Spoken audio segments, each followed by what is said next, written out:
Buenas noches.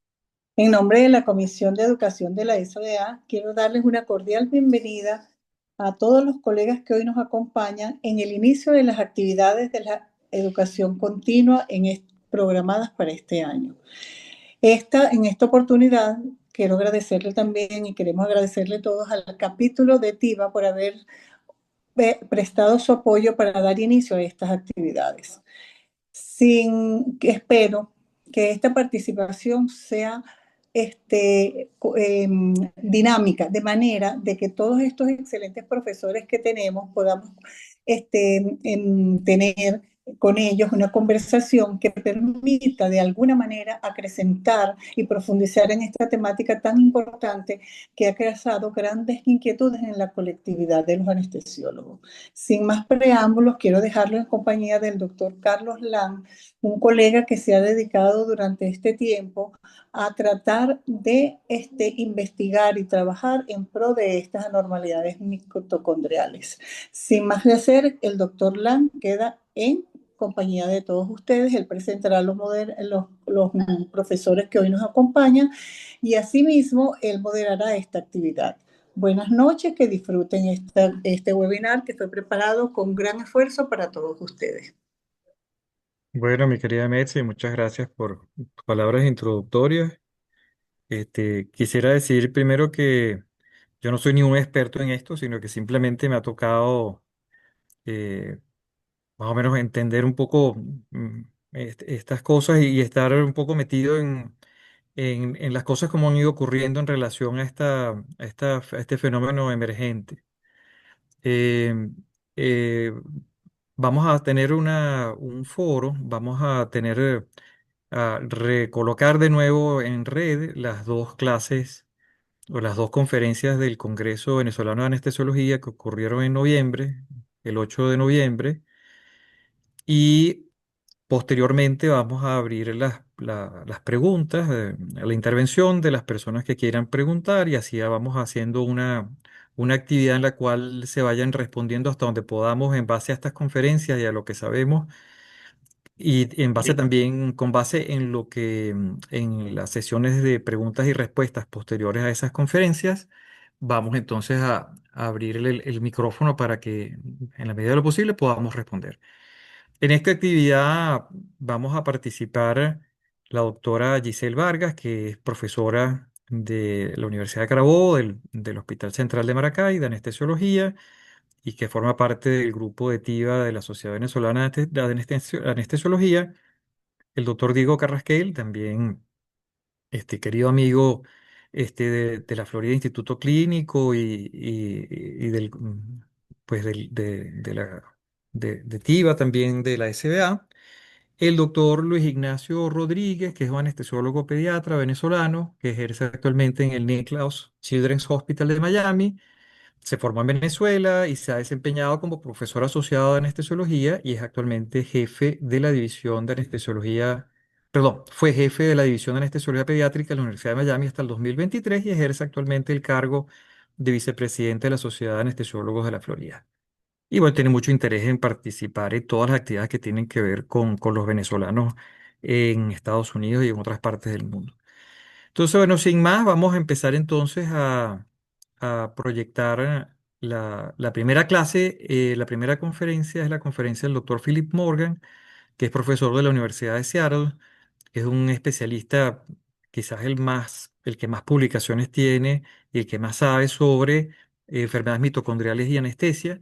Y esta clase fue muy interesante y de ahí se sacan muchos elementos importantes. La segunda conferencia es la conferencia del doctor Eduardo Ruiz Pesini, que es un investigador bioquímico de la Universidad de Zaragoza, que tiene en curso un estudio que está por publicarse sobre donde él hizo la determinación de esa mutación que aparentemente está en relación pues con estos fenómenos que hemos estado discutiendo desde el año pasado de aquellos pacientes pediátricos que han tenido eventos eh, fatales o casi fatales con lesiones neurológicas muy pronunciadas en anestesias en las cuales no ha habido ningún evento adverso conocido. Entonces, bueno, vamos entonces con la primera conferencia del doctor Philip Morgan. Buenas tardes. En primer lugar, quiero agradecer a los organizadores del encuentro de la Sociedad Venezolana de Anestesiología la oportunidad de hablar sobre la anestesia en pacientes con enfermedad mitocondrial. Consideramos muy útil comenzar explicando por qué los niños con enfermedad mitocondrial pueden presentar respuestas inusuales a la anestesia. Esta explicación se basa en el funcionamiento de los anestésicos, algo que se desconocía hasta hace relativamente poco.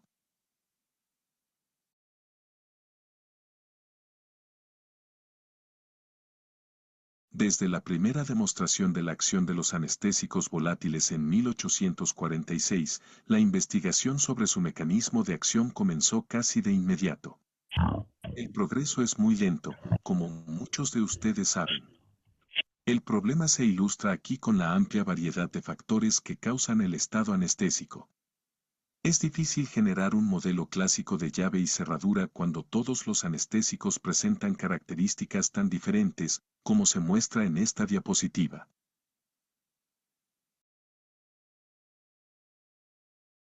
Nuestro enfoque inicial para el estudio fue el uso de la genética. Descubrimos que las mutaciones en los genes que codifican las subunidades del complejo 1 mitocondrial aumentaban considerablemente la sensibilidad a los anestésicos volátiles. Estos cambios se observaron en invertebrados y ratones. En ambos casos, el complejo 1 controlaba la sensibilidad a los anestésicos volátiles. Estos datos concordaban con estudios previos que también demostraban la sensibilidad única del complejo 1 a los anestésicos volátiles. Este trabajo, junto con estudios bioquímicos, reveló que la parte crítica del complejo 1 se encontraba en el subcomplejo lambda, señalado aquí en el óvalo verde. Investigaciones posteriores demostraron que esta región se restringía aún más al sitio de unión de la coenzima Q, que transporta electrones al complejo 3, y se extendía hasta la región de la proteína transmembrana ND4. Estas regiones se muestran con triángulos rojos.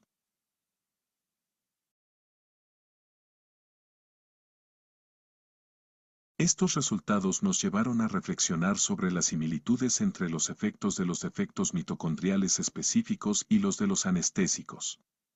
Son sorprendentemente similares. Por ejemplo, los defectos mitocondriales causan disfunción del sistema nervioso central, disfunción muscular, dificultad respiratoria, defectos en la conducción y contractilidad del músculo cardíaco y disfunción del tracto gastrointestinal. Los anestésicos tienen efectos similares, ya que provocan pérdida de conciencia y debilidad muscular, provocan dificultad respiratoria, tanto en frecuencia como en profundidad, problemas de contractilidad cardíaca y arritmias, así como dificultades gastrointestinales. Esto nos llevó a preguntarnos qué anestésicos se han utilizado con éxito en niños con enfermedad mitocondrial y cuáles han resultado problemáticos. Las listas son sorprendentemente similares. Entre los que se han utilizado con éxito se incluyen anestésicos volátiles, propofol, ketamina, etomidato, barbitúricos, anestésicos locales, opiáceos y desmedetomidina. ¿Cuáles de estos han resultado problemáticos? Pues bien, la lista es la misma, desde anestésicos volátiles hasta desmedetomidina. Por lo tanto, parece que algunos pacientes pueden tolerar cualquiera de estos anestésicos, pero independientemente del anestésico que se elija, en algunos pacientes puede resultar problemático. Volveré a insistir en esto más adelante, pero quiero que recuerden que la enfermedad mitocondrial abarca muchas enfermedades diferentes con distintas manifestaciones. Por ejemplo, la Fundación Unida de Enfermedades Mitocondriales enumera 48 síndromes mitocondriales diferentes. Los síndromes más comunes son el síndrome de Leigh, que se observa en la infancia y en niños pequeños, el síndrome MELAS, que se ha descrito en niños e incluye encefalomiopatía, acidosis láctica y convulsiones, la neuropatía óptica hereditaria de Leber o síndrome de Lon, caracterizado por ceguera en la adolescencia tardía o la adultez temprana, y el síndrome de Krohn-Seer que causa alteraciones en la visión y defectos de conducción cardíaca. Existe una considerable superposición entre las presentaciones clínicas y también entre las causas genéticas específicas. El diagnóstico del síndrome no nos indica, repito, no nos indica de forma inequívoca cómo podrían responder los pacientes a los anestésicos. Sabemos con certeza que tanto los pacientes con síndrome de Leigh como los de Melas pueden tener una mayor sensibilidad a los anestésicos volátiles. Sin embargo, solo contamos con registros y resultados de aproximadamente 100 a 200 pacientes, por lo que es muy posible que otros también presenten sensibilidades alteradas. Actualmente, tratamos a todos los pacientes con enfermedades mitocondriales como si pudieran ser hipersensibles hasta que dispongamos de datos intraoperatorios que guíen nuestra práctica clínica. Por ejemplo, como se muestra en la siguiente diapositiva, hemos tenido muchos pacientes cuyo diagnóstico desconocíamos o si presentaban una mayor sensibilidad. En este punto, quisiera destacar algo importante. No todos los pacientes con enfermedades mitocondriales presentan exactamente el mismo defecto o fenotipo. Pueden tener defectos en el complejo 1-2 o en alguna otra parte de la mitocondria. Dependiendo de la ubicación del defecto, su respuesta a los anestésicos puede variar. Inicialmente, nuestro objetivo era comprender, en una etapa inicial, que pacientes podrían ser más sensibles a los anestésicos volátiles. Estudiamos pacientes que se presentaron para biopsias musculares con el fin de caracterizar el defecto mitocondrial específico causante de su enfermedad. Los anestesiamos mediante una inducción lenta con sevoflurano y utilizamos un monitor de análisis biespectral, BIS, para determinar su sensibilidad al anestésico. Medimos el porcentaje de sevoflurano requerido para alcanzar un valor de referencia de 60, 2 a 3 días después obtuvimos el defecto mitocondrial. Luego intentamos correlacionar el defecto con la sensibilidad medida. ¿Qué sucedió al anestesiar a los pacientes de esta manera? La mayoría de nuestros pacientes siguieron este patrón. Al aumentar la concentración de sevoflurano un 0,5% cada 2 minutos, inicialmente no observamos una disminución significativa en el valor de referencia del BIS, que inicialmente rondaba los 100. Sin embargo, después de 8 a 10 minutos, el valor de referencia comenzó a descender y alcanzó un nivel de 60 entre los 10 y 12 minutos, lo que representó una concentración de aproximadamente el 3% de sevoflurano. Esto ocurre tanto en pacientes sanos como en la mayoría de nuestros niños diagnosticados con enfermedad mitocondrial. Sin embargo, algunos de nuestros pacientes presentaron esta respuesta. Comenzamos con un 0% de sevoflurano y, tan pronto abrimos el sevoflurano, la amplitud del BIS disminuyó bruscamente a menos de 60. En algunos de estos niños, con menos del 0,5% de sevoflurano pude completar el procedimiento. Para quienes hayan visto los trazados del BIS, así es como se ve la pantalla. En este punto, comenzamos con sevoflurano al 0,5% y la respuesta del BIS, que se mantenía estable alrededor del 100%, disminuyó abruptamente en cuestión de pocos minutos. En estos niños, el procedimiento completo se puede realizar con entre el 0,5% y el 1% de sevoflurano. ¿Qué niños presentaron este tipo de disminución? Resulta que, tal como lo muestro aquí, depende del complejo afectado. Los niños con defectos en el complejo 1 requirieron mucho menos sevoflurano para alcanzar un BIS de 60 que los pacientes con defectos en los complejos 2, 3, 4 o aquellos en los que sabíamos que tenían un problema mitocondrial pero no podíamos detectarlo en la cadena de transporte de electrones, o en niños que no presentaban un defecto mitocondrial. Por lo tanto, un defecto en el complejo 1 prácticamente garantizaba una sensibilidad notablemente mayor. No es la única forma de obtenerla. Aquí observamos algunos casos en el complejo 3, pero es una forma fiable de lograrlo. Ahora bien, estos resultados nos dejaron en una situación un tanto paradójica. En primer lugar, todos los anestésicos generales se han utilizado de forma segura, al menos en algunos pacientes. Pero, al mismo tiempo, en muchos casos, particularmente con propofol y anestésicos volátiles, también se han obtenido resultados adversos. Así pues, nos preguntamos, ¿algunos de estos pacientes con resultados adversos simplemente presentan una mayor sensibilidad a los anestésicos o tienen otras respuestas anormales, como toxicidad por anestésicos? Nos propusimos comprender esto. Antes de considerar anestésicos específicos, quisiera destacar algunos puntos generales. Primero, no existe relación entre la hipertermia maligna y la enfermedad mitocondrial. Los pacientes con enfermedad mitocondrial no presentan un mayor riesgo de hipertermia maligna por succinilcolina o por anestésicos volátiles. Generalmente no utilizamos succinilcolina en estos pacientes, pero esta preocupación, aún sin fundamento, se refiere a una posible hiperpotasemia inducida por el fármaco, no a la hipertermia maligna. Segundo, diversos estudios en animales han indicado que la enfermedad mitocondrial empeora con la exposición a hiperoxia. Por esta razón, limitamos la oxigenoterapia a la necesaria para alcanzar la saturación requerida para cada caso quirúrgico. No administramos altas concentraciones de oxígeno de forma automática.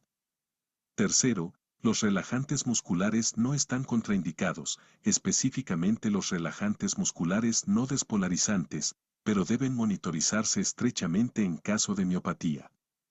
La disponibilidad de Sugamadex ha incrementado considerablemente el uso de relajantes musculares en los últimos años.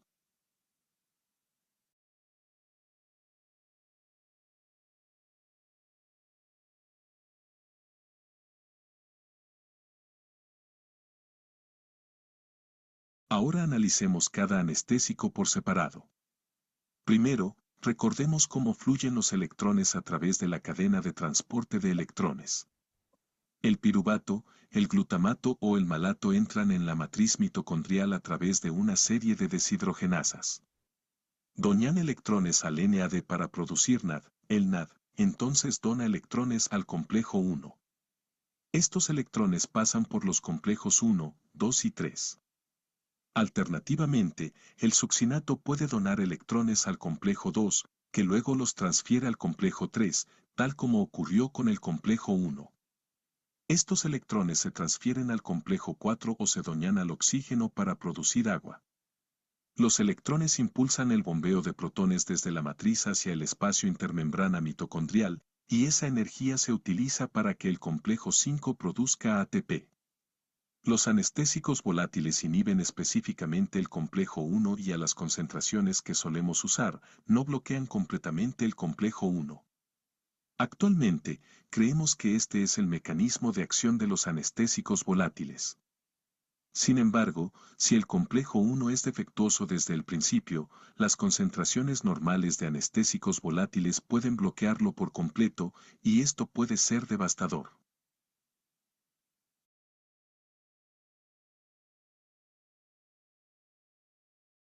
El propofol tiene un patrón de acción algo diferente al de los anestésicos volátiles. Inhibe la acilcarnitina transferasa, lo que dificulta el transporte de ácidos grasos a la mitocondria. Esta es probablemente la principal causa del síndrome de infusión de propofol. Sin embargo, el propofol también actúa como un desacoplador mitocondrial, permitiendo la fuga de protones a la matriz, lo que limita la producción de ATP. Además, el propofol es un inhibidor leve de los complejos 1 y 3, por lo tanto, el propofol tiene múltiples efectos, lo que lo hace menos recomendable cuando se desconoce por completo el defecto mitocondrial. A continuación, podemos considerar el etomidato y los barbitúricos. Si bien existe evidencia contradictoria, la conclusión general es que ambos son inhibidores significativos del complejo 1. Su efecto no es tan profundo como el de los anestésicos volátiles y ciertamente no es su mecanismo de acción principal. No tengo conocimiento de informes sobre problemas causados por estos medicamentos, aunque los usaría con moderación, especialmente en pacientes con disfunción conocida del complejo 1. La bupivacaína, al igual que el propofol, inhibe la acilcarnitina transferasa, la cual inhibe el transporte de ácidos grasos a las mitocondrias. Se ha demostrado que produce un bloqueo prolongado e incluso paro cardíaco en algunos pacientes mitocondriales con deficiencias de carnitina. Otros anestésicos locales tienen efectos similares, pero su potencia varía enormemente, siendo la bupivacaína la peor, con el efecto más potente hasta donde yo puedo saber.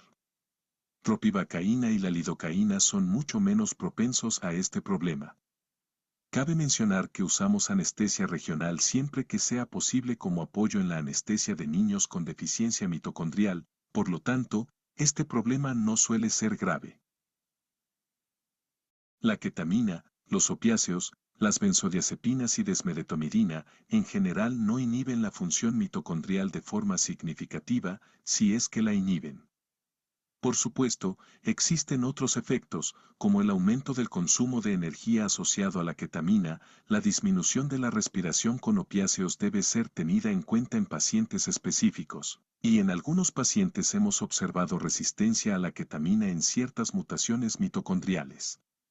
Sin embargo, la ketamina ha resultado muy útil en nuestra práctica.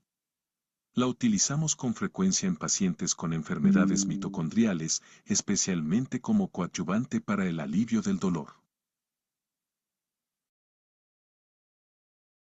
Dados estos diferentes efectos, ¿cómo abordamos un caso? Primero, evitamos el ayuno prolongado siempre que sea posible. Si es necesario un ayuno prolongado, iniciamos una infusión intravenosa preoperatoria suplementada con destroza al 2,5-5%. Segundo, como se mencionó anteriormente, evitamos la hiperoxia, y por supuesto, también evitamos la hipoxia. Generalmente administramos glucosa suplementaria y, al menos en casos prolongados, evitamos el uso de Reiner lactato. Es difícil administrar suficiente lactato como para causar problemas en un caso corto, pero las infusiones prolongadas de lactato pueden provocar acidosis. ¿Cuál es el mejor fármaco? Depende del defecto mitocondrial subyacente. Si desconocemos la causa del defecto, solemos evitar las infusiones de propofol y monitorizar la profundidad anestésica, ya sea con un monitor BIS con uno de los monitores EEG más recientes, como el Sedline. Si no se dispone de estos dispositivos, es fundamental observar atentamente el momento en que el paciente pierde la conciencia y la concentración del anestésico volátil en ese caso.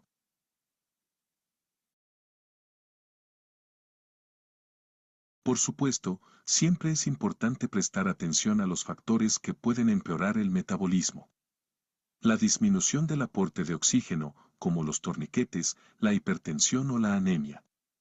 El aumento de la demanda de oxígeno que se observan con los escalofríos, la mala utilización de oxígeno, como ocurre con el nitroprusiato, que inhibe el metabolismo de los complejos 4. Finalmente, la mala administración de glucosa se observa con el ayuno prolongado o la ausencia de glucosa en los fluidos. Cada uno de estos factores puede empeorar el metabolismo y debe evitarse. Para explicar esto con más detalle, ¿qué hacemos en el preoperatorio? Normalmente, nuestra evaluación preoperatoria es similar a la de otros niños, aunque nos centramos un poco más en los antecedentes cardíacos y la tolerancia al ejercicio. Si surge alguna duda, solicitamos una evaluación cardiológica. También prestamos mucha atención al estado general del paciente antes de la cirugía, por lo que minimizamos el ayuno preoperatorio, como ya mencionamos. Recomendamos la administración de glucosa en los líquidos ingeridos por vía oral. Y, por supuesto, preguntamos si el paciente sigue una dieta cetogénica.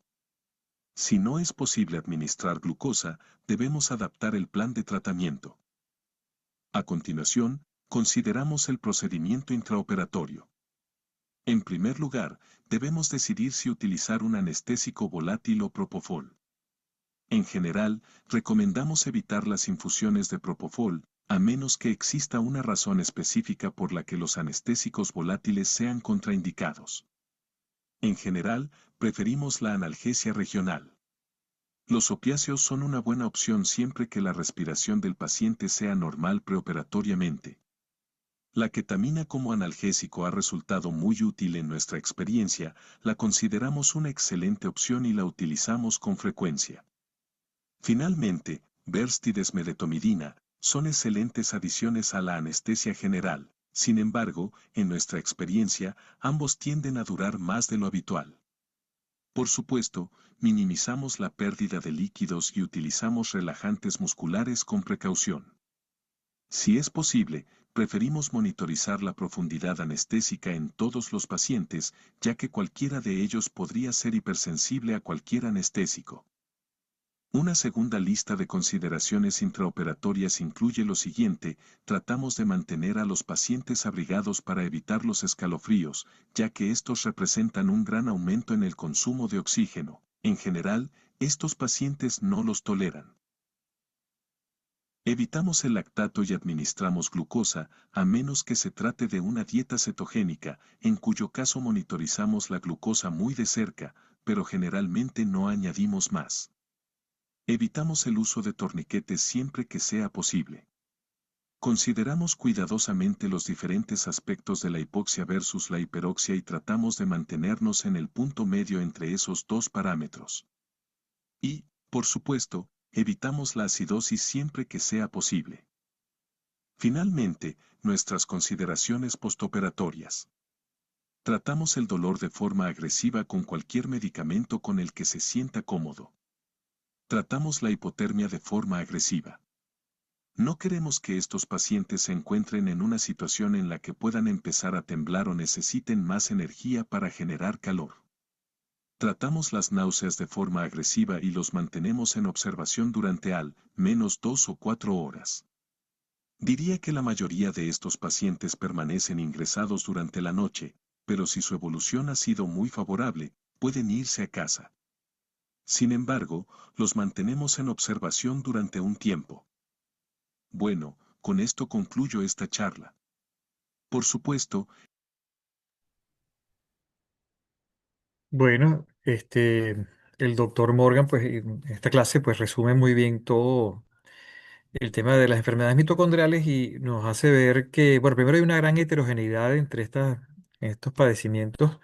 No son, hay puntos comunes, pero hay elementos, es un conjunto, es un complejo de enfermedades que tienen distintas características. Y bueno, lo otro, bueno, que resalta de sus trabajos, el trabajo ese de CIE publicado en 2021 y del doctor Morgan también, donde ve que hay una hipersensibilidad al sevoflurano.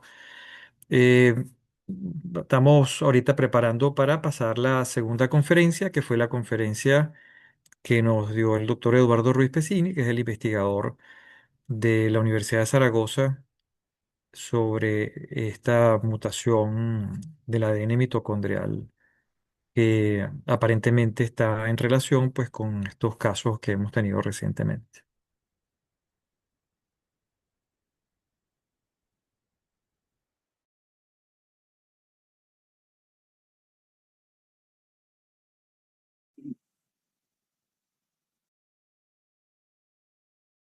Buenas tardes.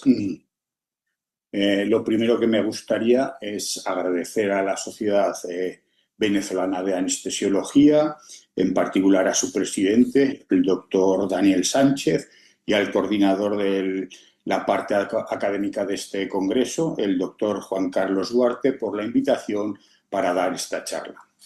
También me gustaría agradecer a la doctora Joana Camacho y al doctor Carlos Lanz por su participación en este proyecto. Yo no soy anestesista ni soy médico, soy bioquímico y nosotros nos dedicamos fundamentalmente al estudio de las enfermedades debidas a alteraciones del sistema de fosforilación oxidativa.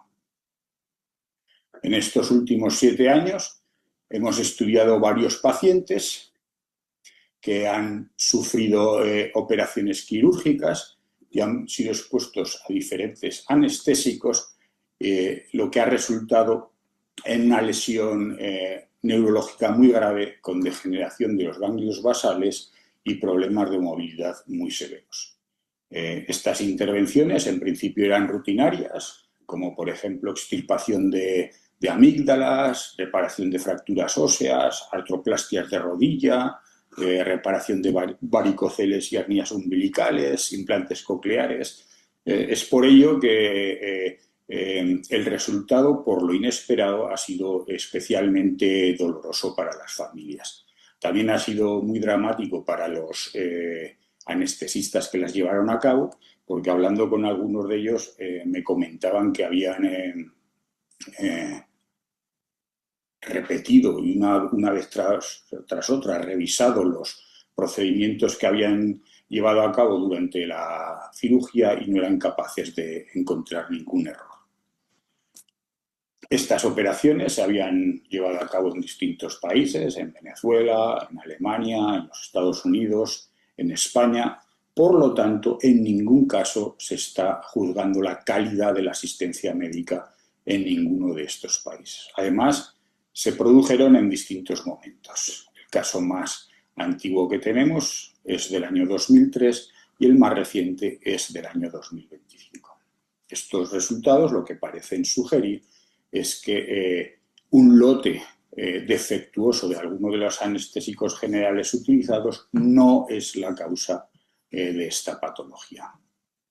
Todos nuestros pacientes eran varones y todos sufrieron el problema antes de la edad de 16 años.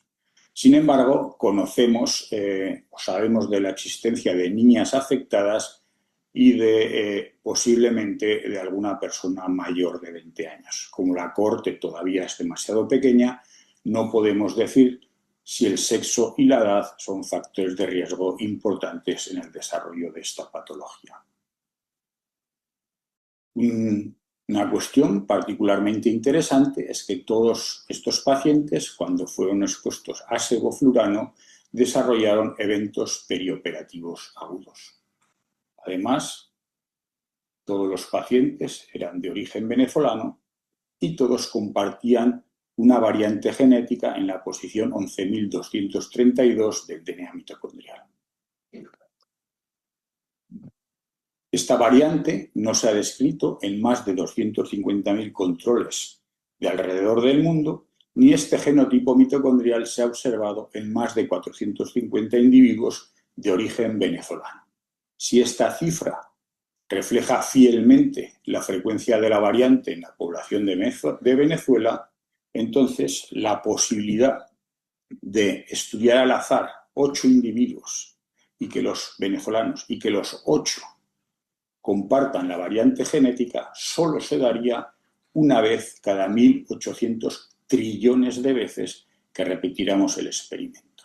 Esto lo que nos está indicando es que la variante genética y el fenotipo clínico no son independientes, sino están asociados. La variante 11.232 está asociado con el fenotipo de degeneración de los ganglios basales.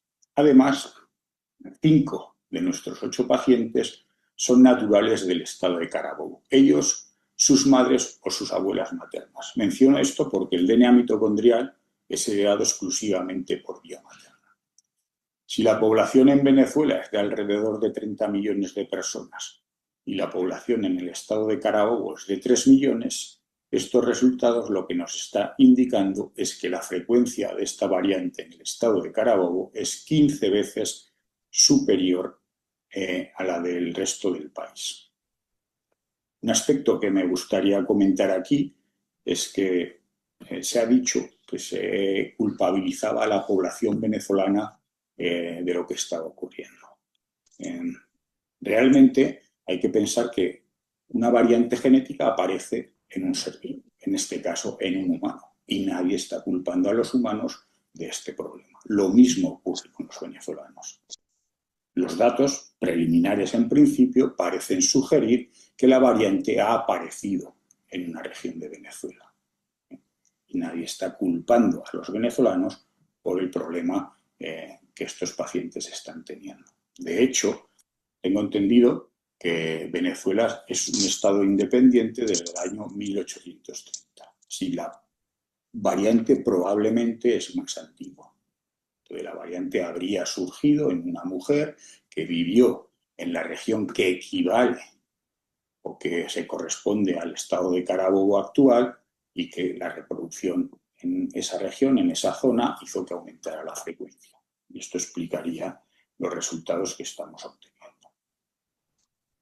La variante afecta a una leucina en la posición 158 de la subunidad ND4 del complejo respiratorio 1.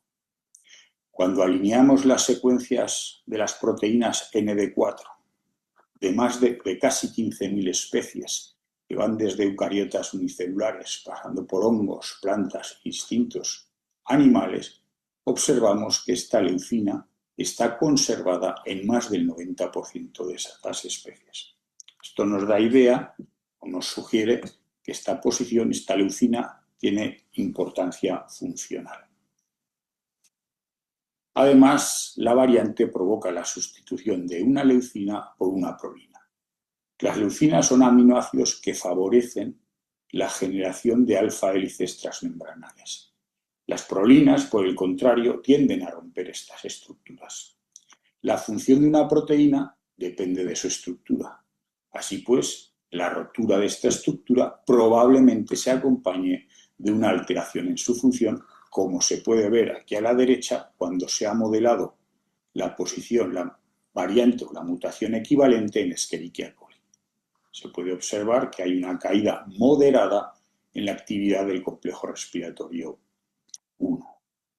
Otro aspecto interesante en el que habría que fijarse es que esta posición está muy próxima a un lugar recientemente descubierto que sería el tercer sitio de unión de la coenzima Q o roteno.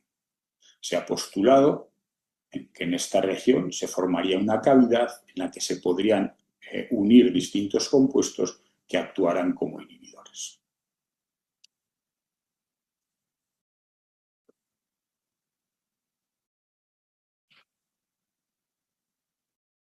Para ver si la variante también tiene efecto funcional en las células humanas, nosotros estudiamos el consumo de oxígeno. La subunidad ND4, he dicho que forma parte del complejo respiratorio 1. Y este complejo, a su vez, es parte de la cadena de transporte de electrones del sistema de fosforilación oxidativa. Cuando ingerimos alimentos, los electrones de estos nutrientes entran a la cadena respiratoria o cadena de transporte de electrones, pasando de un complejo a otro, llegando al oxígeno y reduciéndolo a agua.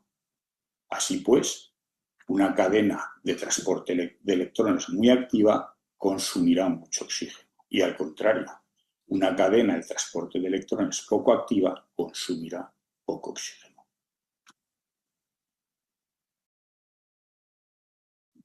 Nosotros estudiamos el consumo de oxígeno en fibroblastos de un individuo sin la variante genética de interés y en los fibroblastos de un individuo portador de esta variante. Y observamos que no había diferencias estadísticamente significativas entre ambos.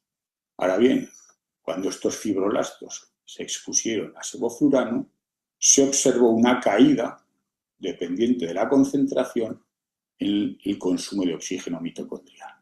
En los fibroblastos control, la caída era moderada y además se necesitaban concentraciones que estaban bien por encima del rango de concentraciones que podemos observar en la sangre de los pacientes. En el caso de los fibroblastos con la variante genética de interés, con la variante en la posición 11.232, pequeñas concentraciones, bien dentro de este rango, representado en rosa, de concentraciones que podemos encontrar en la sangre de los pacientes anestesiados, provocaban reducciones drásticas en la actividad o en el consumo de oxígeno mitocondrial.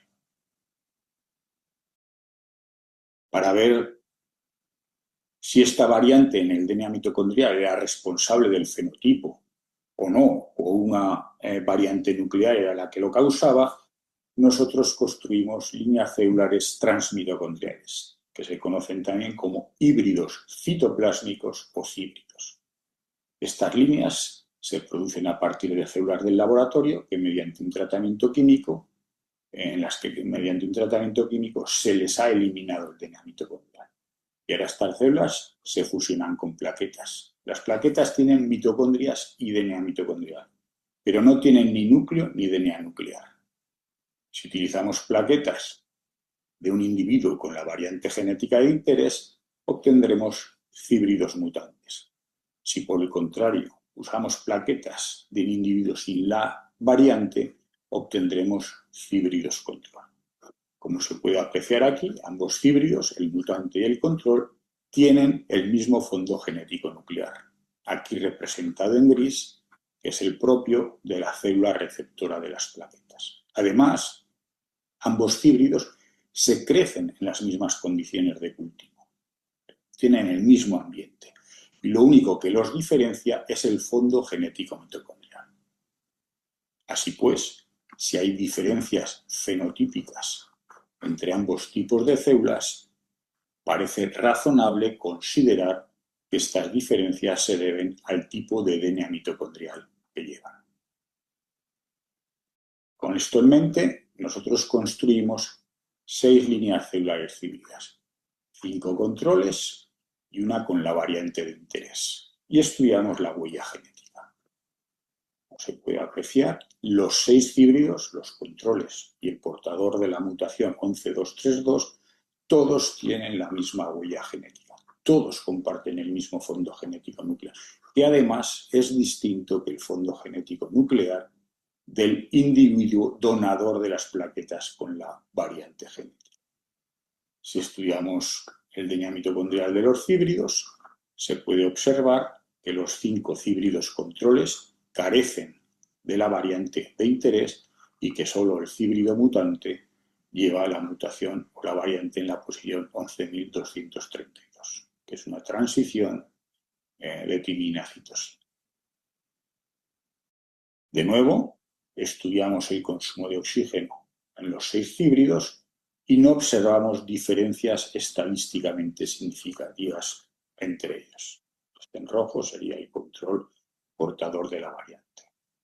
Otra vez, cuando expusimos los híbridos al sevoflurano, de nuevo una caída dependiente de la concentración en el consumo de oxígeno. Esta caída fue moderada para los híbridos control y otra vez se necesitaban concentraciones muy elevadas. En el híbrido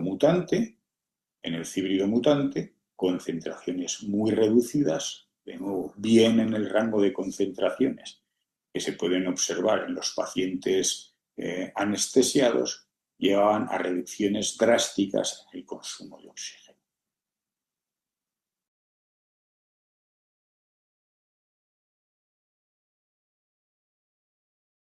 Para ver dónde actuaba el sevoflurano, hicimos experimentos de permeabilización celular. Estos experimentos nos permiten administrar sustratos que ceden electrones principalmente a uno u otro de los complejos respiratorios. En particular, el glutamato y el malato ceden electrones al complejo respiratorio 1, entran en la cadena y activan el consumo de oxígeno. Se puede apreciar aquí a la derecha. Si administramos ahora sevoflurano, el sevoflurano reduce el consumo de oxígeno de las células portadoras de la variante de interés, pero no de los controles. Ahora bien, si mantenemos el sevoflurano en el medio y sustituimos los donantes de electrones al complejo respiratorio 1 por donantes de electrones al complejo respiratorio 2 y 3, como podrían ser el succinato y el glicerol 3-fosfato, lo que se observa es que la línea con la variante genética recupera el consumo de oxígeno. Esto lo que quiere decir es que el sevoflurano no actúa corriente abajo del punto de entrada de electrones en el complejo 2 y 3, porque en ese caso no se recuperaría el consumo de oxígeno. Por lo tanto, lo hace previamente en el complejo respiratorio 1, que es donde nosotros hemos caracterizado previamente la mutación en la posición 11.232. Bien, estudiando los pacientes, hemos observado que hay una asociación entre la variante genética en la posición 11.232 y el fenotipo clínico de degeneración de los ganglios basales. Todos estos estudios en el laboratorio lo que nos están diciendo es que la asociación del sevoflurano con la variante genética de interés provoca una disminución en la actividad del sistema de fosforilación oxidativa. Y es bien conocido entre los médicos, particularmente entre los neurólogos, que una disfunción del sistema de fosforilación oxidativa es una causa frecuente de degeneración de los ganglios basales, sobre todo en los pacientes con síndrome de Lyme. Estos resultados confirman que la variante genética en asociación con el sevoflurano es el factor etiológico para esta patología. ¿Qué ocurre con los otros anestésicos? Bueno, si volvemos al cuadro de los pacientes, vemos que hay individuos que han sido operados varias veces. Siempre o nunca, cuando no se ha utilizado anestésicos inhalatorios como el sevoflurano, no se han producido eventos adversos. He utilizado propofol, remifentanilo, rocuronio, midazolam,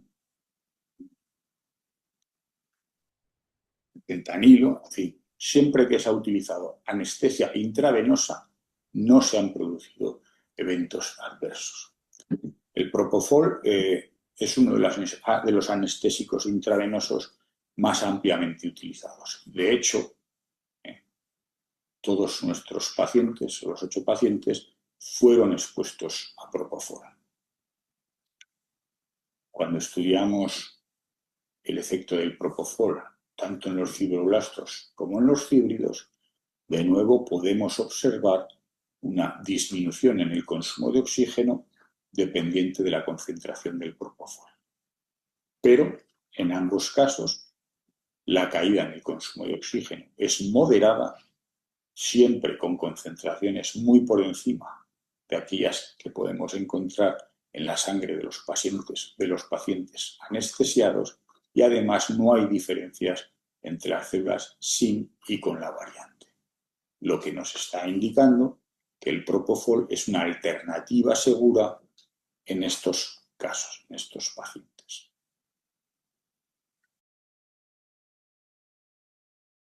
Bueno, además de los casos que nosotros hemos estudiado en Alemania, en España, en Estados Unidos o en Venezuela, actualmente sabemos también que hay diferentes casos. Por ejemplo, en Chile se han descrito 7 casos, 3 de ellos genéticamente confirmados. En Estados Unidos sabemos de la existencia de varios casos adicionales, 2 de ellos genéticamente confirmados. En España tenemos varios casos más también, 2 otra vez genéticamente confirmados, y hay casos sin confirmación genética pues en todos estos países, en Guyana, etcétera, etcétera. Es muy probable que la variante genética, la frecuencia de la variante genética sea baja. Aprovecho para comentar que es importantísimo que se haga una determinación o que se estudie su frecuencia en la población de Venezuela para poder tener datos fiables y saber el riesgo a los que se exponen la población.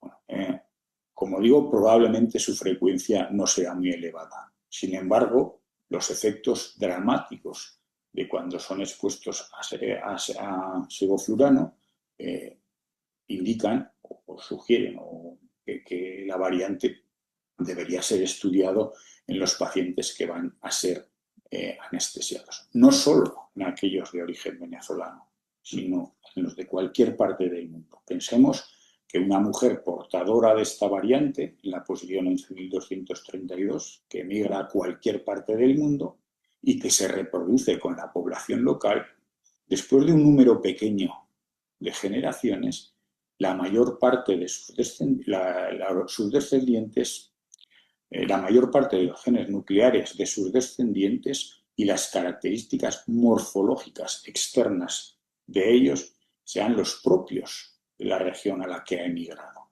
Sin embargo, la variante del DNA mitocondrial, la variante en la posición 11.232, todavía está presente en esa población. Es por ello que se necesita hacer el screening genético en las personas de origen venezolano y en las que no lo son. El screening es muy sencillo, se puede hacer por PCR-RCLP, casi en cualquier laboratorio del mundo. El problema de esta técnica es que no permite el estudio de números elevados de pacientes, pero se puede hacer por secuenciación. La secuenciación permite estudiar cientos de pacientes diariamente. Su inconveniente es que necesita de laboratorios un poco más equipados. Para terminar, me gustaría agradecer al Ciber de Enfermedades Raras, que es la institución que está financiando en parte todas estas investigaciones. Y también, sobre todo, a Yaremi, que es una mujer que lleva casi 20 años luchando para que las causas de esta patología pudieran ser desentrañadas. Finalmente, también agradecer a muchas otras personas que por distintos motivos han tenido que dejar este proyecto, pero que han colaborado y de una manera muy importante. Quedo a su disposición para las preguntas que...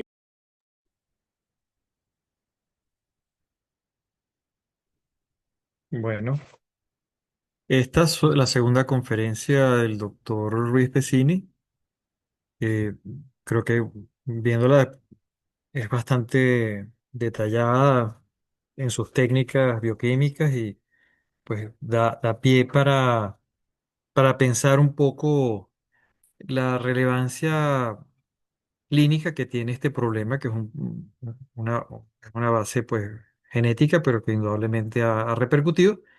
Y bueno, estamos abiertos ahorita a, a las preguntas que nos quieran, que quiera hacer el público.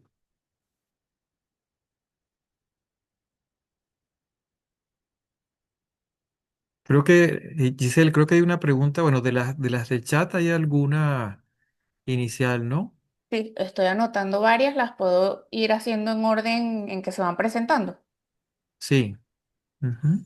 Bueno, Yo quería, perdón, Giselle, antes de dígame. comenzar, teníamos tres laminitas que queríamos presentar para dar pie a la discusión, pues la idea es que sea interactivo todo, pero bueno, esto va a ayudar a dar pie a todo lo demás que podemos hablar, más allá de todo lo que se haya hablado. Entonces, si me permiten esos 2 minuticos, que ya les comparto la pantalla.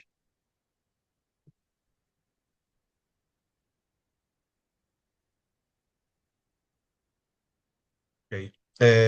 Fíjense, la gran duda que surgió en el Congreso, o los que no estuvieron presentes, fue ¿por qué la gran diferencia entre el estudio del doctor Morgan y los estudios del doctor Ruiz? Que en cuanto al doctor Morgan nos dice que prácticamente todos los anestésicos causan problemas y el doctor Ruiz no. Entonces, allí primero aclarar que en los casos clínicos, que son los que ha visto el doctor Morgan, tenemos pacientes con enfermedades mitocondriales de cualquier tipo y eso es una combinación variopinta de muchísimas patologías sencillamente por alteraciones del DNA mitocondrial en diferentes posiciones, ¿no?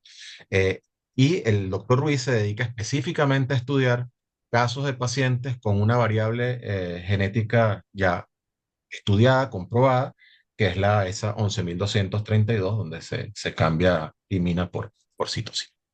Entonces, para redondear esto, en cuanto al tema de la presentación del doctor Morgan, vamos a ver, recordar esta laminita rápido y la vamos a comparar pues con la del doctor Ruiz, ¿no?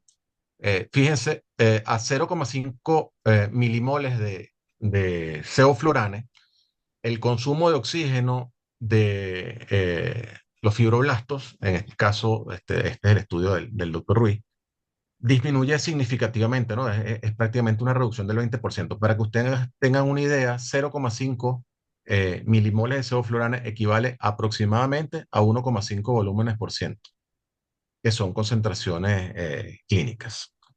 ¿A qué se correlaciona esto con la clínica? Entonces tenemos la gráfica que nos presentó el doctor Morgan de un paciente con 0,5% de sevoflurana, donde el BIS se viene desde el 100 prácticamente inicial hasta alrededor de 20, que es una locura, sobre todo para estas concentraciones. Y cuando las vemos juntas, pues bueno, nos damos cuenta que hay una correlación, ¿no? Entre lo que es la disminución del consumo de oxígeno, la disminución de la actividad celular y en este caso la disminución del estado de conciencia. Y poniéndolas una al lado de la otra, pues bueno, es básicamente lo mismo. Cuando vemos la caída del consumo de oxígeno del fibroblasto, prácticamente se puede traducir en la caída del BIS. No podemos extrapolarlo, evidentemente, al 100% porque no es un estudio comparativo, sin embargo, llama bastante la atención.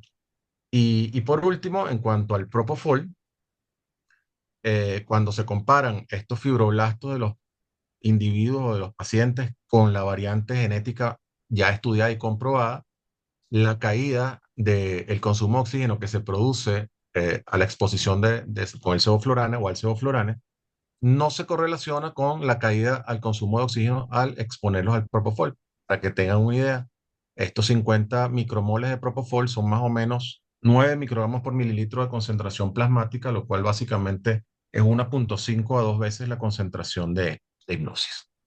Entonces, bueno, esto sencillamente para dar pie a todo lo demás que viene.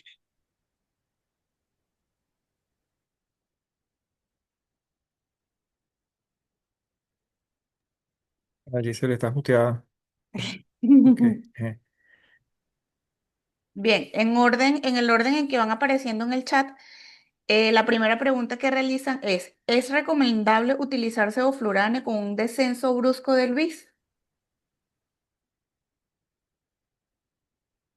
Bueno, lo que nos decía el doctor Morgan en su intervención y después en la sesión de preguntas y respuestas es que, y eso es parte de su trabajo, el trabajo publicado en 2021, si tú estás haciendo una inducción anestésica y vas haciendo un ascenso gradual de la concentración de sevoflurano en la inducción, si hace una inducción inhalatoria, y tú observas una caída brusca del BIS, evidentemente hay un fenómeno que te debe llamar la atención. No sé, el doctor Rodríguez, no sé si tiene alguna experiencia con esto, con estos datos que el doctor Morgan nos ha suministrado sobre esa hipersensibilidad. Otra cosa interesante, por cierto, es que otra cosa que se ha debatido es si es un fenómeno de toxicidad o un fenómeno de hipersensibilidad a los anestésicos. Este, y evidentemente una caída del BIS implica una hipersensibilidad muy grande. A ver, doctor Rodríguez, perdón. Buenas noches. De nuevo, muchas gracias por la invitación y poder participar con todos ustedes de la sociedad venezolana. La verdad es que desde el punto de vista de lo que presentó el doctor Morgan, creo que todos esos estudios, como estaban explicando ustedes, están hechos sobre las enfermedades mitocondriales y todos esos síndromes que afectan muchos más organismos que solamente el que nosotros estamos discutiendo, que es la mutación puntual, donde generalmente lo que hemos visto son niños sanos, donde no hay indicios o sospechas de la parte clínica de que estos niños tienen esa enfermedad mitocondrial. Eh, Creo que, como dices tú, en este momento donde estamos tratando de caracterizar un poco cómo se presentan y el efecto específico de cada droga, hasta que el estudio del doctor Ruiz Pineda en España esté publicado oficialmente y tengamos más información, yo creo que tenemos que mantener el alerta para cosas como dices tú. Si tenemos manera de monitorizar los niveles de anestésico, sea vía inhalada o intravenosa, con cualquiera de los aparatos o monitores, sea el BIS o sea SedLine o alguno de los que usan para procesar electroencefalograma procesado, es ideal tener esto y siempre mantener signos de alerta, como dices tú, Carlos, que una caída brusca, algo que es inesperado, pues empezar a tomar las medidas y un alto índice de sospecha que este paciente tal vez tenga algún trastorno del complejo 1 que hace una hipersensibilidad. El estudio del doctor Morgan dice que muchos de estos casos pudieron proceder sin mayor complicación, pero es otra parte más de la data donde hay muchos estudios que se contradicen en cuanto a qué anestésico usar y como dijo en la presentación del doctor Morgan, hay estudios que hablan a favor o que no hay contraindicaciones para agentes inhalados o el propofol, y hay otros que dicen que tuvieron efectos secundarios. Entonces, lastimosamente, yo creo que estamos en un momento donde las enfermedades mitocondriales a veces nos dejan con más preguntas que respuestas, pero creo que nos hace a todos tener un alto índice de sospecha y mucho cuidado y delicadeza en el acercamiento, en la manera que procedemos con el uso de cualquier anestésico que decidamos utilizar. En el caso de sospecha alta de esta patología que estamos hablando, yo diría que tal vez ni siquiera, obviamente, como vemos, creo que todos estamos pensando, no es usar sevoflurane, pues. Creo, conversame un poquito porque creo que allá en Estados Unidos hicieron una suerte de guía para hacer un despistaje epidemiológico por lo menos acercarse un poco al nivel de riesgo que puede tener un paciente pediátrico eh, para ah, decidir la conducta, ¿no? Creo que hicieron una tabla de Excel, más o menos así, para guiar un poco epidemiológicamente a los anestesiólogos, ¿verdad? Eh, la verdad es que no sé si hay una tabla que esté al tanto. Tal vez hay alguien en particular y no sé si de los invitados que pues, estén participando, que trabajen en alguno de los centros aquí en los Estados Unidos, que tenga esta tabla o esté al tanto.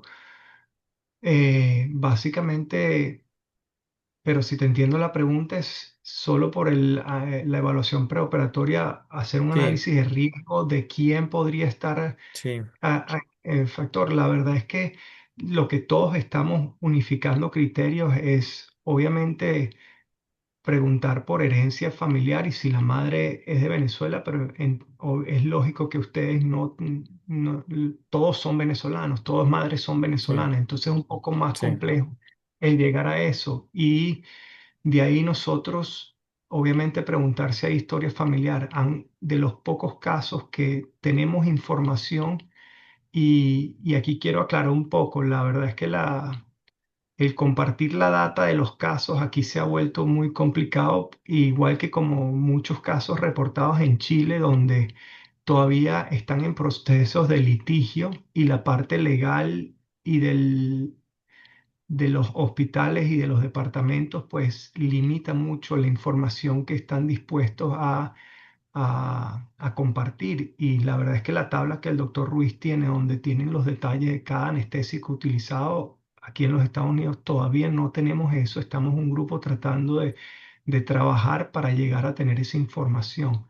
Pero vuelta a tu pregunta, Carlos, la verdad es que y una vez que sabemos que la madre es venezolana, es tratar de tener información sobre si ha habido historia o no de problemas en anestésicos, sobre todo como dicen los chilenos, no tanto de algo devastador, sino hasta tal vez como algo de alarma sería lo que ellos llaman el delayed awakening, un retraso en el despertar, que es algo atípico, no algo que con la experiencia todos vamos aprendiendo que si le dimos una alta dosis de midazolam al comienzo del caso, pues yo debería esperar que tal vez el paciente no se despierte tan rápido. Si usamos dosis altas de la dexmedetomidina, sabemos que la recuperación puede ser prolongada, pero si va más allá de lo usual y nosotros educamos a los pacientes para decirle, mira, creo que este paciente tardó más de lo esperado.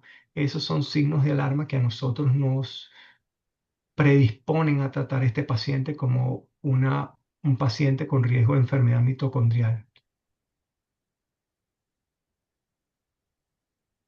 Muy bien, yo creo que está más que aclarado lo que la pregunta.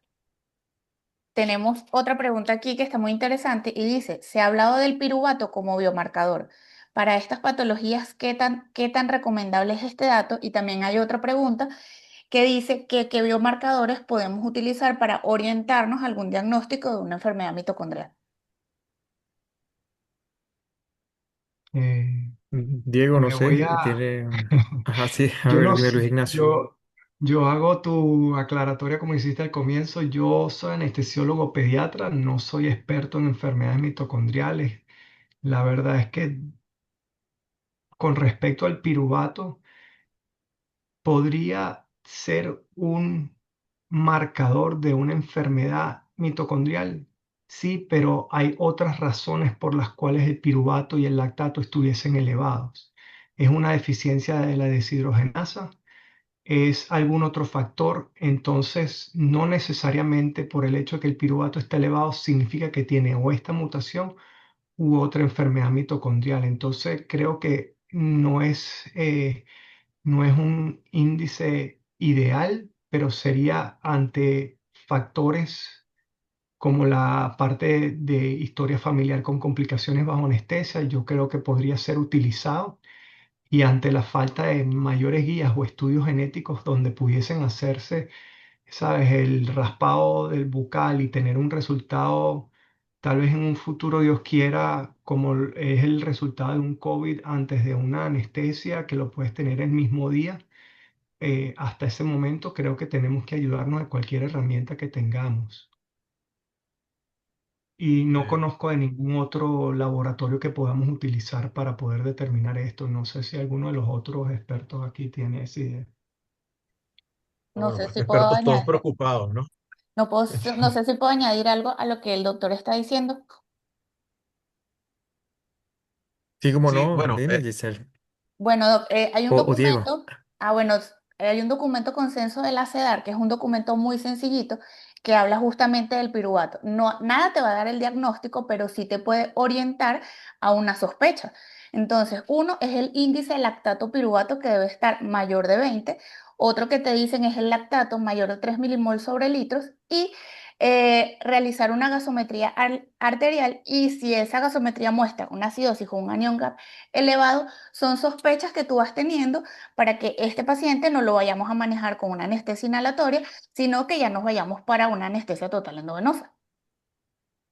Lo que yo haría comentario ante eso es, la pregunta es saber si esos laboratorios están alterados en una persona que solo tiene la mutación y nunca ha sido expuesto a anestesia, o después de la exposición a anestesia los laboratorios se alteran y puedes utilizar esos como valores métricos, porque no sabemos en una paciente que ha sido sano y no ha sido expuesto a anestesia si hoy en día esos pacientes andan caminando normalmente con un lactato elevado o un piruvato lactato, un índice alterado comparado con un niño normal que no tiene la mutación. Entonces creo que esa comparación también nos ayudaría a medida que los estudios salgan, pero creo que es algo, como dices tú, de tener cuando hay alto índice de sospecha, si tienes estos laboratorios, te podrían ayudar a tomar la decisión de solo asertiva o si podrías hacer el uso de agente inhalado.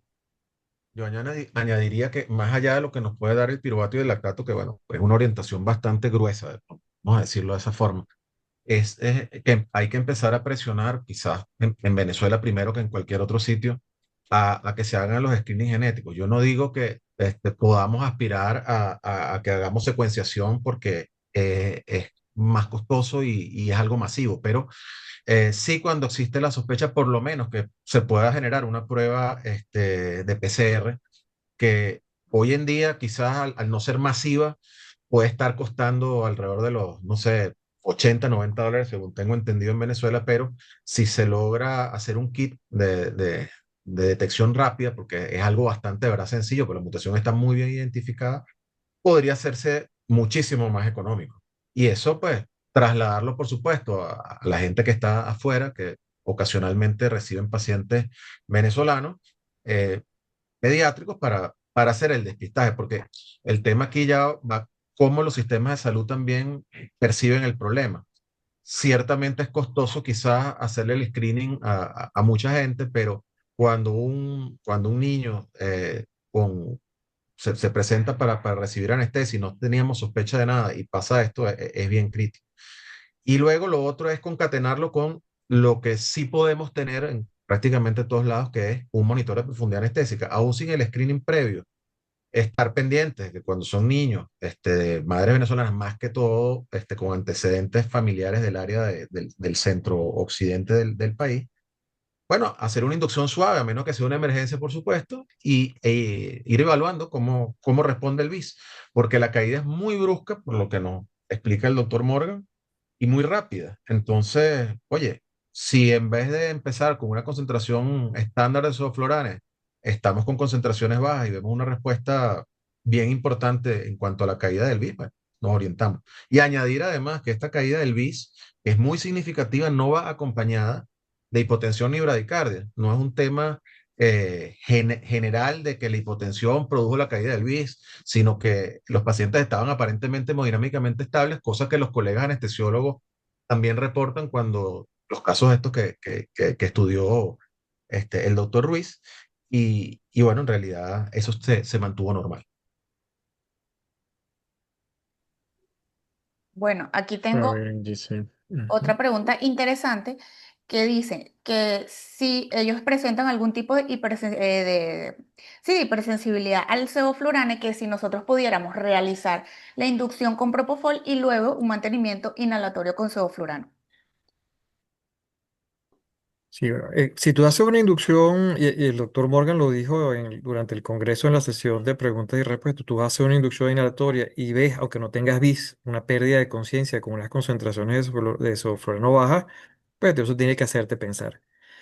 El problema es si tú haces una inducción intravenosa y después usas sevoflurano como mantenimiento, ahí no tienes referencias salvo que tengas una monitorización cerebral. Ahí es donde la cosa se complica porque ya tú no tienes el referente previo de cuándo y en qué concentración ocurrió la pérdida de conciencia. Entonces ahí está uno más desorientado, ¿no? Más perdido. Yo, yo, mm, yo pienso que, bueno, ahí es mucho más complicado si no tienes el monitoreo de electroencefalográfico para saber exactamente si esa conducta es adecuada. Y que, por cierto, es una conducta muy estándar, es muy común. Tú tienes un paciente un pediátrico que tiene su vía tomada, y tú empiezas haciendo inducción intravenosa, pues entonces ya no tienes la referencia. Concretamente para esta, por cierto que bueno, tendemos a hablar de enfermedades mitocondriales en general, pero realmente lo que nos convoca para esto es concretamente esta variante del ADN mitocondrial y no todas, ¿no? Los otros síndromes que son muy variados. Este, No sé si deba decir, pero bueno, yo tengo la experiencia de esos pacientes de la serie de Ruiz. De esos pacientes, de dos de esos pacientes, de esos 8 pacientes, yo les di anestesia aquí en Venezuela posteriormente, después de haber hecho la lesión neurológica.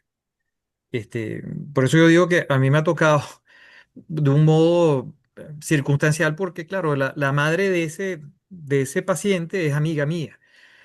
Y claro, ella cuando vino a Venezuela y vivió en Venezuela, ya el muchacho ya tenía las lesiones neurológicas, ya estaba con una distonía bárbara. Y había que hacer una corrección de una fractura de órbita porque se había caído y después posteriormente hubo un retiro de material. Y yo le anestesia intravenosa total. Y ahí es donde enlazo un poco con la razón por la cual la comisión el grupo de TIVA de la sociedad está promoviendo este tipo de actividades. Entiendo que no es sencillo, también entiendo, que hablar bueno, que todo paciente pediátrico le dé estiva. O sea, a mí me encantaría porque me gusta mucho la técnica, pero entiendo que no es práctico. O sea, la mayor parte de los anestesiólogos, sobre todo los anestesiólogos que trabajan con niños, usan anestesia inhalatoria regularmente y es mucho más práctico. Pero me puedo decir que en este caso de este paciente y después otro paciente de la serie, que él se le había hecho un implante coclear y había hecho la lesión neurológica y posteriormente se operó en el ortopédico, yo le di anestesia intravenosa y su condición no empeoró, ya estaba deteriorado, o sea, ya la distonía había ocurrido. Pero bueno, yo creo que evidentemente ante una sospecha, uno pudiera pensar en una anestesia intravenosa basada en propofol, revifentanil, propofol dexmedetomidina, remifentanil como una opción para un paciente que ya haya tenido la lesión. Bueno, imagínate, ya es terrible, eso no debió ocurrir, porque claro, es una lesión muy, muy severa. El caso del hijo de la amiga tiene una enfermedad neurológica muy notable, muy, muy discapacitante. Eso no debería pasar. Y si uno observa, por ejemplo, en el caso de ese paciente, uno puede ver la historia que se hizo en Alemania cuando hizo la primera lesión y tú observas las concentraciones de sevoflurano que se le administraron eran relativamente altas, 3%, con periodos durante el perioperatorio con concentraciones, con FiO2, con concentraciones de oxígeno muy elevadas. Entonces, claro, ahí se cumplieron condiciones que en una persona susceptible, con esa sensibilidad al sevoflurano, pues condujeron a una lesión neurológica muy importante. Debo decir que cuando ocurrió ese caso con el hijo de la amiga de la doctora Hernández, ella decía, no, que yo tengo la sospecha que es el sevoflurano. Y bueno, pues tengo una intuición de madre médico. Y yo pensaba, bueno, ¿cómo es posible eso? Si el sevoflurano se utiliza masivamente a nivel mundial, yo no veía lógica en eso. Ella con mucho empeño se dedicó a buscar en un equipo de genetistas que averiguaran si efectivamente había una susceptibilidad y sí la había. Sí se consiguió. Y además, pues fueron apareciendo otros casos que se fueron incorporando al estudio y se hizo la determinación de la mutación. Entonces yo creo, coincido con el doctor Carrasquel, claro, cómo hacer un screening, porque claro, no todos los pacientes, esto es una condición poco frecuente, es muy poco frecuente. Entonces, claro, lo ideal sería poder hacer un screening genético en una persona donde más o menos, bueno, en caso de Venezuela, pues evidentemente por epidemiología todos aquí somos venezolanos con ascendencia venezolana, o buena parte de la gente. Pero en el extranjero, evidentemente, una persona pudiera que tenga algún ascendente venezolano, hasta donde se pueda saber, porque a todas estas, en la medida que pase el tiempo en otras partes del mundo y que hayan venezolanos que se casan y se mezclan y se reproducen con gente de los lugares, llegará un momento donde no sabrás que hay ascendencia venezolana. No lo sabrás. Bueno, la abuela, la bisabuela, la tatarabuela, qué sé yo.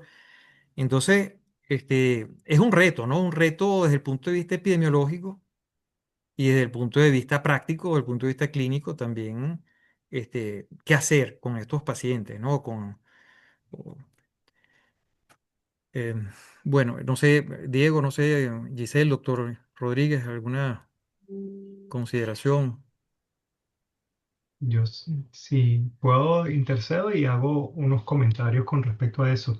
Algo que es importante determinar y lo pueden ver hasta porque dos de los casos ocurridos en Chile hay mucha información que está en los medios sociales, desde Instagram, YouTube, tienen videos y de reportajes de noticias y todo eso. Y es interesante y algo que quiero que la gente tenga pendiente es porque desde un implante coclear sabemos que es un caso más prolongado, pero hay casos donde la exposición a anestésicos, lastimosamente yo no he escuchado, no sé si hay la información de los porcentajes como tú describías, Carlos, pero hay pacientes que solo fueron para una resonancia magnética o una sutura de una lesión, de una herida en dedo. Y después de 15, 20 minutos, estos pacientes tuvieron un resultado neurológico devastador. Entonces, yo creo que, de nuevo, si ven por su historia preoperatoria y familiar algún factor de riesgo, no pongan el bis y lo expongan a sevoflurane para ver si hay una pérdida rápida del bis, del valor del bis, porque tal vez esa exposición, mientras no sabemos o no hemos podido caracterizar el efecto de la mutación, yo creo que sería mejor en esos pacientes que se consideran de alto riesgo es hacerlo todo con TIVA. Y ahí apoyo al capítulo de la Sociedad Venezolana que sea así con TIVA. Algo que también es importante, a medida que podamos hacer los estudios poblacionales, la experiencia de nosotros aquí en los Estados Unidos es que han habido varios casos que inicialmente se consideraron genéticamente sanos. Y es porque en las bases genéticas que los laboratorios investigan para ver si una variante es anormal o no, mientras no haya suficiente data, esas variantes se clasifican como de efectos o de significancia incierta. Hoy en día, después de ir empujando, ya hay varios laboratorios que han cambiado la clasificación de esta mutación en particular, de lo que llaman una variante de significado incierto, a una clasificación de variante patológica, que los chilenos en sus congresos y en sus webinars también están hablando de que ese es el siguiente paso porque aquí en Estados Unidos se experimentó que un caso que se tenía alta sospecha de que era esta mutante, al principio se dijo que genéticamente era normal y después cuando se buscó con detalle, se vio que esa base de datos decía que era esta variante de significado incierto y se vio que era la misma mutación que los otros 6 7 casos que se han descrito aquí en los Estados Unidos. Entonces, a medida que nos eduquemos y las bases genéticas y el grupo de genética puede estar al tanto de esto, entonces nos va a ayudar que los estudios genéticos sí nos determinen para o estudios poblacionales y poder determinar lo que estamos buscando. Y bueno, eso eran los comentarios que quería agregar un poco para dar un poquito de lo que estamos usando también acá. Muy bien, queremos agradecer a todos sus preguntas. Actualmente vamos a seleccionar dos preguntas más para ya ir cerrando la jornada, no sin antes invitarlos a al seminario web de la semana que viene, que es de TIVA en pediatría, donde vamos a estar el doctor Carlos, el doctor Diego y mi persona. Aquí hay varias preguntas sumamente interesantes donde dice, si el paciente, podemos revisar la información de una inhibición reversible. Siendo algo reversible, empezando un caso y guiado por el BIS, ¿es posible revertir cualquier daño deteniendo la exposición? ¿Se ha hecho algún estudio acerca de esto? No, no, Bueno, no, no hay, no. mm, más que esto, Lo que estamos yo muy, sé. muy en pañales, ¿no? Todavía. Estamos empezando apenas a ver este problema. Y lo que sí pareciera ser, porque a todas estas no podemos de verdad dar ninguna recomendación basada en estudios, porque no los hay. Es de los pocos pacientes, viéndolos o analizándolos retrospectivamente, que se puede cribar, que se puede sacar para tratar de hacerlo menos peligroso posible, llamémoslo así. Lo que sí pareciera ser es que más que un problema tiempo dependiente, pareciese ser dosis dependiente, porque el tema de la disminución del consumo de oxígeno a nivel de las líneas celulares se produce no por el tiempo de exposición, sino por la concentración a la que está expuesta, lo cual se correlaciona hasta cierto punto con los pacientes del doctor Morgan que terminaron haciendo procedimientos de media hora, 45 minutos con concentraciones bajas de sevoflurane sin problemas neurológicos posteriores. Ahora, hay que también pensar cuál es la base fisiopatológica de la necrosis de los ganglios basales en este caso, que estamos discutiendo, y esa disminución del consumo metabólico de oxígeno, evidentemente, es el reflejo de un problema grave en la cadena de transporte de electrones, por lo tanto, de una baja capacidad de producción de ATP, y eso está llevando a muerte celular directamente. Entonces, si lo que estamos viendo es precisamente muerte celular por la exposición al anestésico, eh, si las concentraciones son lo que nos está produciendo el gran problema y que es lo que no estamos viendo, porque aquí hay que hacer un inciso. El doctor Rodríguez en Estados Unidos todos los pacientes los tendrá con profundidad anestésica, quizás a nivel privado en Venezuela la gran mayoría, pero no todos los pacientes en Venezuela tienen la dicha de tener la ventaja de un monitor de profundidad anestésica o menos todavía un monitor cerebral avanzado de tipo espectrometría. Entonces, bueno, es complicado para nosotros. Yo diría que hasta lo que se sabe es evitar en lo posible el halogenado, procurar monitorizar todo el que se pueda y bueno, basar la TIVA o basarse en TIVA de Propofol cuando sea posible. Eso es lo Bien, que yo diría. y desde este punto de vista, Doc, hay otra pregunta. En los entes públicos no tenemos cómo monitorizar, no tenemos para BIS ni electroencefalografía procesada o no procesada. ¿Hay algún rasgo hemodinámico o algo que el paciente presente que nos diga, mira, este paciente tiene hipersensibilidad al halogenado, vamos a retirarlo? No, desde el punto de vista Creo que hemodinámico, en el no. momento, sí, en el momento que ya te estás dando cuenta que hay algo extraño, ya estás tarde. Cuando uno escucha la narrativa de los casos estos, de los anestesiólogos incluso, los pocos con los que se puede conversar en un momento dado, es que toda la anestesia transcurrió normalmente, no había variación hemodinámica, es más, lo primero que estudian es si había hipotensión, si hubo bradicardia, si hubo un evento intraoperatorio, pero no hubo nada. Sencillamente era un tema que estaba oculto porque no estaba monitorizando profundidad anestésica. Quizás si esos pacientes hubiesen gozado el beneficio de monitoreo de profundidad anestésica o electroencefalografía integrada, pues, o procesada, perdón, ya hubiésemos tenido otra historia. Y aquí para Sí. finalizar, dígame, Doc.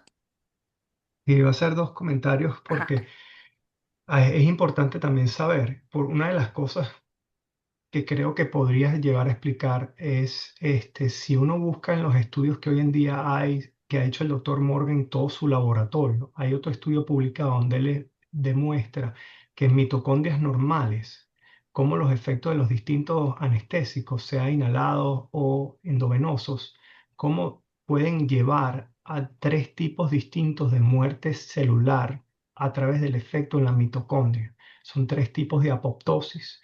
Esto puede tener algún factor importante específicamente en pacientes con esta mutación. Es algo interesante, pero están descritos maneras donde el sevoflurane lleva a la mitocondria a una apoptosis o muerte celular guiada solo por el efecto del sevoflurane, y esto es en mitocondrias normales, entonces no sé cuál es el efecto, eso es una de las cosas.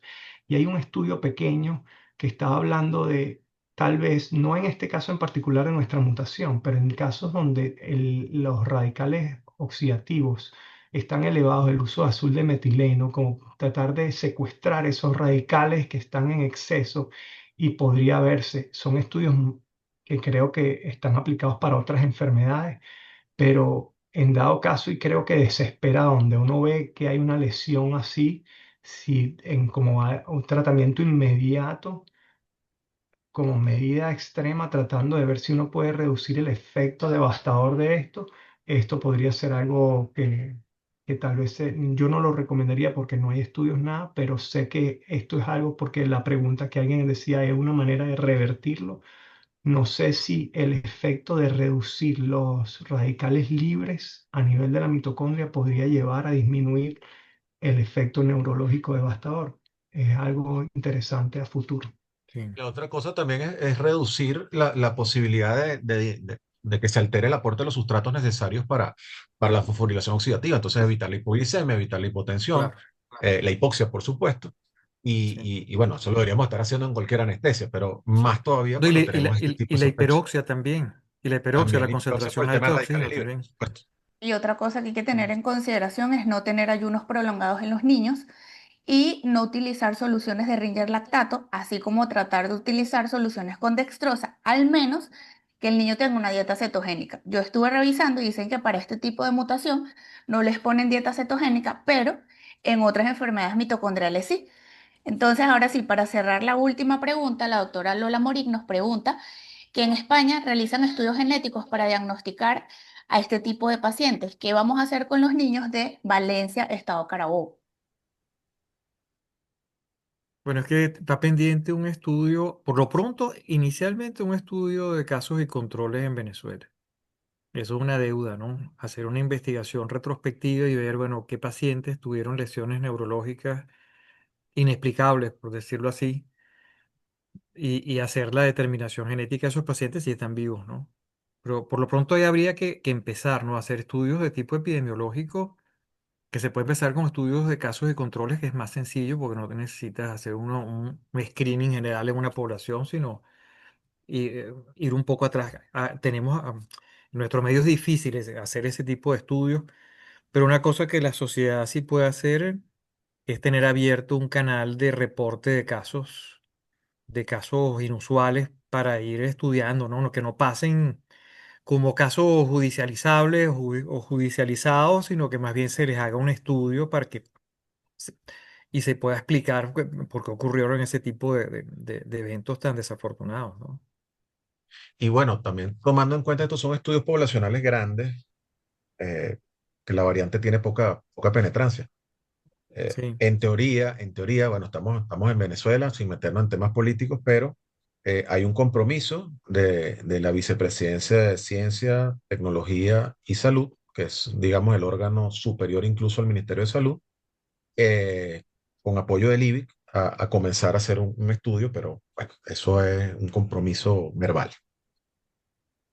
No sé si el Si yo puedo doctor... Ah, agregar, sí, yo puedo agregar, obviamente estando en el sur de la Florida, donde la población venezolana es uno de los estados con más inmigrantes o población venezolana fuera de nuestro país, a través del esfuerzo del doctor Raúl Fernández, que es otro de los anestesiólogos venezolanos. Él es el jefe de anestesia pediátrica en el hospital donde yo trabajo, y el grupo de genética estamos logrando con un laboratorio desarrollar una manera de hacer el estudio genético. Tarda una semana a 2 semanas en dar el resultado, pero nuestro proyecto eventualmente es, de una vez que tengamos la vista verde, es hacérselo a todos los pacientes que pasen por el quirófano buscando hacer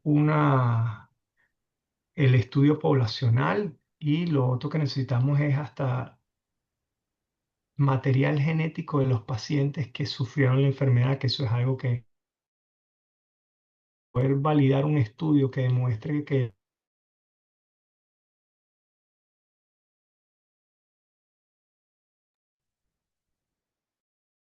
Creo que al doctor se le cayó la comunicación. validar los estudios y de ahí hacer los estudios poblacionales para uno determinar la incidencia en los pacientes venezolanos, pero como sabemos, y han habido varias personas que le hacen la analogía a lo que fue el comienzo de la hipertermia maligna en los años 50, 60 en Australia. Esto eventualmente en 20 años, 30 años, a medida que las generaciones de venezolanos en otros países se sigan replicando, esto va a ser algo a nivel mundial, pues. Y la idea, nuestra meta sería tener como un chip genético donde le haces la prueba para todos los problemas de alto riesgo anestésico, hipertermia maligna, si tienes problemas de metabolización de los narcóticos, y obviamente este sería parte de otro de del estudio genético que se haría, pero esto está todavía muy en pañales, pero esa es nuestra meta en los próximos 6 meses. Dios quiera le podamos dar algún reporte o algún avance en un futuro cercano. Muy bueno. Bueno, muchísimas gracias a todos por dedicarnos su tiempo. Doctor Carlos, le dejamos la palabra para que despide el módulo y, bueno, sus palabras de cierre. Bueno, palabras de cierre, agradecimiento a mis amigos ponentes, Luis Ignacio, Diego, Giselle, bueno, y toda esa querida concurrencia que están interesados en este tema, pues bueno, los invito no, a la próxima semana, el martes 27, bueno, vamos a tener un módulo sobre TIVA en pediatría, y bueno, pues, exploraremos un poco una de las posibilidades técnicas que tenemos para lidiar con esta hipersensibilidad o como la querramos definir en un futuro, ¿no? Agradecido a todos. Bueno, muchísimas Muchísimas gracias. gracias también. Igualmente, de verdad, muchas gracias por invitarnos, por contar, y como hemos dicho todos, aquí estamos dispuestos y abiertos a seguir esta colaboración internacional para, Dios quiera, podamos evitar que otro niño venezolano sufra estas consecuencias. Así es. Muy bien, muchísimas gracias a todos. Las conferencias van a estar disponibles en el canal de YouTube de la SBA y bueno, que pasen todos feliz noche.